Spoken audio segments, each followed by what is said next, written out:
I caught the bus at 7:42 a.m., same as always. I sat by the window like I always did, second row from the back, where nobody asks you for directions or tries to make small talk. The sky was the color of concrete. The kind of morning where you know the sun's not even gonna try. Everything outside looked like it had been left out in the rain overnight and forgotten. I wasn't really thinking about anything. Just watching the city blur past, the laundromat with the flickering sign, the same broken bike chained to the same fence, the old man sweeping a sidewalk that never looked clean. I wasn't tired, but I wasn't awake either. That middle space where your body's moving but your head's still behind. And then my phone buzzed. 3 words. No emoji. No punctuation. Just, we need to talk. At first, I didn't react. I just stared at the screen like it was someone else's. Then I locked it and turned it face down in my lap. I kept my head to the window, but the world outside had changed. The colors were flatter. The sounds felt further away. Like I had suddenly dropped underwater and everything else kept moving above the surface. It's not the kind of message you misunderstand. You know exactly what it means the moment you see it. Your stomach knows. Your spine knows. Your chest gets tight and your brain starts lining up every mistake you ever made, every silence you ignored, every time you looked away instead of asking, what's wrong? I knew what it meant. I just didn't know the details yet. We'd been off for weeks, maybe longer. But I kept telling myself it was just stress. Work. Money. Life. That phase where couples get quiet but come back around. I kept telling myself we were still us. Just tired. But we need to talk isn't something you send if you're tired. It's what you say when you're already halfway out the door. I thought about getting off early. Walking the rest of the way to work. Letting cold air hit my face until it numbed whatever I was feeling. But I didn't. I stayed on the bus. I sat there with my hands in my pockets and a rock in my throat. A woman across from me was talking on the phone, something about a daycare schedule. 2 teens were laughing about something on TikTok. The driver hummed along to some 80s pop song like nothing in the world had shifted. And maybe for them it hadn't. But for me right then, in that moment, the floor had started to move. You don't really fall apart in public. It's not like the movies. There's no screaming. No breaking things. It's quiet. Almost polite. You sit there. You breathe. You look out the window. And inside, everything's folding in on itself. Nobody notices a man unraveling when he's dressed for work and staring at traffic. But I was. Right there on the second row from the back. On a Thursday morning. While the world kept turning like nothing had happened. I got through the day the way you get through traffic in the rain. Slow. Tense. Hoping nothing hits you, knowing something will. I answered emails. Nodded through meetings. Laughed where I was supposed to. My body was on autopilot. But everything inside was clenched like a fist. Every time my phone buzzed, I checked without letting anyone see. But it stayed quiet. No follow-up. No clarification.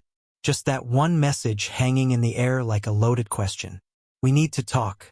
I replayed our last few conversations in my head like I was rewinding security footage. Looking for a sign. There were cracks, sure. Nights she went quiet. Mornings where we moved around each other like furniture. But I told myself that was just how life got sometimes. That love, real love, could survive the quiet.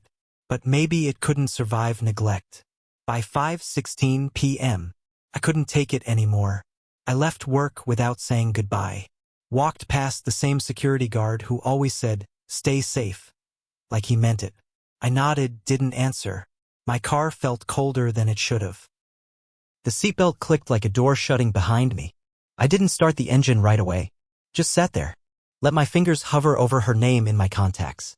Then I pressed it. The phone rang. Once. Twice. 3 times. Then it clicked. Her voice. Calm. Distant. Like she already knew what she had to say. "Hey." That's all she said. "Hey," I answered. Silence after that. Not angry silence. Not waiting for you to speak silence. Just empty. "You wanted to talk?" I said it like I didn't already know. Like I hadn't spent the entire day unraveling it in my head. "Yeah." A pause. Then, "This isn't working. You know that." I stared through the windshield. Raindrops had started to hit the glass. Slow. Random. Just enough to blur the world outside. "You're not even surprised," she said. I wasn't. And that was the worst part. I wanted to be. I wanted to feel something loud. But I didn't. I just felt tired. "I don't hate you," she added. "It's not like that." I know. And I did. That was the problem. I knew everything. I just hadn't said it out loud yet. I think we stopped trying a while ago, she said. We just didn't want to be the one to say it. I nodded even though she couldn't see me. Okay, I whispered. Not because it was okay, but because there was nothing else left to say. She hung up first. No crying. No fighting. Just a quiet ending to a quiet fall. I didn't drive home right away. I just sat there. In the parking lot. Watching the rain slide down the windshield like the world was washing itself clean. Like maybe it knew I needed a moment to breathe. I didn't tell anyone. Not that night. Not the next day. I showed up to work like nothing had changed. Smiled when I had to. Answered emails. Said good weekend to people I barely spoke to. It's strange how easy it is to keep pretending when no one's looking for the cracks. That's the thing about breakups. People always expect them to come with drama. Shouting. Tears. Someone throwing a suitcase down the stairs. But most of the time it's just quiet. It's just one less toothbrush in the bathroom. One less mug in the sink. One less let me know when you get there. You don't realize how much noise love makes until it's gone. And suddenly the apartment's too quiet. Too still. Like the walls are waiting for something you're not bringing home anymore. I started sleeping with the TV on again. Not because I was watching it. Just for the voices. Just for the hum. Something to drown out the silence she left behind. I'd catch myself standing in the kitchen at night, staring at the spot where she used to leave her keys. Or opening the fridge and expecting her favorite drink to be there. Habits don't know how to take the hint. They just keep showing up, waiting for someone who doesn't anymore. Her hair tie was still on the bathroom counter. I didn't move it. I think I was afraid if I touched it, it would mean I accepted she was really gone. That this wasn't just a pause. That there wouldn't be a text in a few days saying, "Can we talk?" With a different kind of weight. But that text didn't come. And the days started blending together. People say healing takes time, but they never tell you what to do with the time in between. The minutes stretch, the hours drag, and you just exist. Like furniture, like background noise in your own life. I kept going to work, kept showing up, kept doing what was expected. But I wasn't really there. Not fully. I was somewhere between yesterday and nothing. And no one noticed. Because when a man falls apart quietly, the world doesn't hear the crash. It just steps over the pieces. A week passed before I opened the closet. Not because I was ready. I wasn't. But because I needed my hoodie, the one that always fell behind her coats. When I reached in, her scent hit me like a memory I didn't ask for. Not perfume, not shampoo. Just her. That impossible mix of skin and softness and something warm you can't name. I didn't take the hoodie. I just stood there. Hands still on the sleeve, like pulling it out would also pull something loose in my chest. Her shoes were still lined up by the door. Her book was still flipped open on the nightstand. Like she'd only gone to take a phone call and would be right back. And for a second, I almost believed it. That maybe this was all a mistake. A pause. A misunderstanding that could still be undone if I just texted the right thing. But there's no right text for silence. I didn't cry. I wanted to. My eyes burned, throat tight, chest aching. But the tears wouldn't come. And there's a special kind of hurt in that, in knowing you're breaking but your body won't let you fall apart properly. I made dinner for one that night. Pasta. The kind she hated. I didn't even want it. I just wanted to eat something she wouldn't have touched. Like I was trying to prove I could do this alone. That I was already moving on. But I wasn't. I was just angry at the wrong things. At the fork that slipped out of my hand. At the sauce I burned. At myself for being surprised when I knew all along. You always know deep down. We just get good at pretending we don't. That night I slept on her side of the bed. I didn't mean to. I just lay down without thinking. The pillow still held the shape of her head. I turned the other way. Closed my eyes. Pretended I was fine. Pretended it was just another night. But nothing feels normal in the absence of someone you built routines around. Even the air moves different. And the worst part? The things she left weren't just objects. They were decisions. And now they were mine to make. I stared at her number for 10 minutes straight. Thumb hovering. Not moving. Just thinking about what I'd even say. It wasn't that I wanted her back. Not really. I just wanted to hear her voice say something that made sense of it all. Some kind of closure, or maybe even a lie that felt softer than the truth. But I didn't call. I couldn't. Because the moment you call, you give away the last bit of power you're holding on to.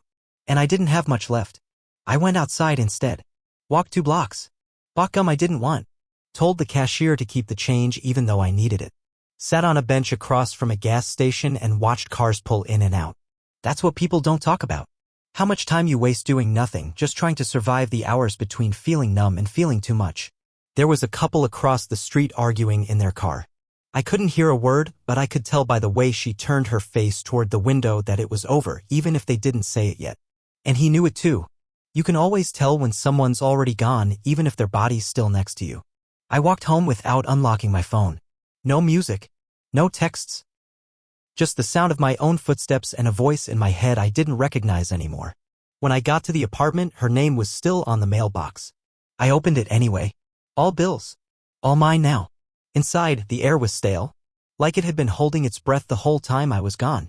I sat on the floor, back against the kitchen cabinet, lights off. No TV. No distraction. Just the dark. The quiet. Me. And her absence. Sometimes grief doesn't scream. Sometimes it whispers. Softly. Constantly. Like a leaky faucet you can't fix. I closed my eyes and listened to everything she wasn't saying anymore. The next morning looked like every other morning.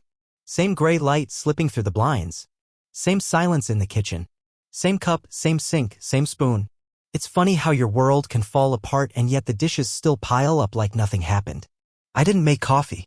I just sat there at the table, elbows on the wood, staring at the chair she used to pull her legs up on.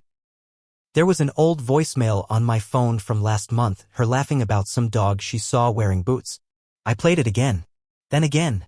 Then again. Until it didn't sound like her anymore. Just noise. And I deleted it. Not because I wanted to, but because I had to start somewhere. I cleaned the apartment that day. Not because I felt motivated, but because I needed to be doing something that had a start and an end. I threw out the half-used lotion bottle in the bathroom. The grocery list on the fridge that still had her handwriting. I almost tossed the toothbrush but couldn't. Not yet. One thing at a time. I found a photo in the drawer. Us. Early days. Her in that blue hoodie. Me with longer hair and hope in my eyes. I stared at it for a long time. Not sad. Just distant. Like I was looking at someone else's life. Maybe I was. I didn't cry. Not then. I just put it back. Face down. Some things don't need to be framed. By the end of the night, the apartment looked cleaner. Not better. Just emptier.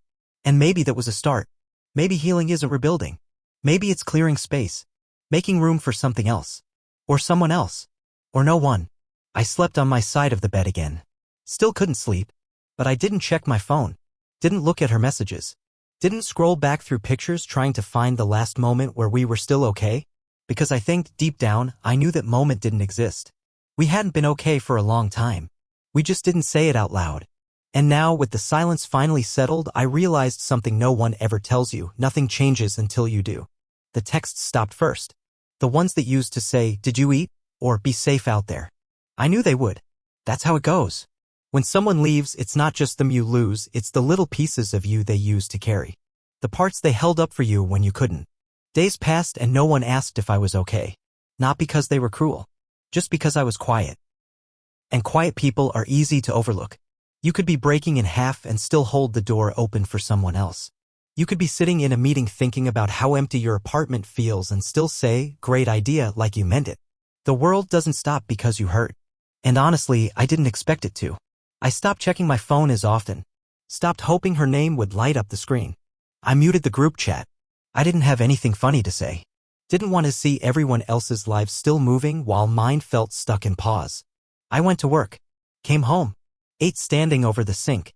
Watched the same 3 shows over and over because I already knew the endings.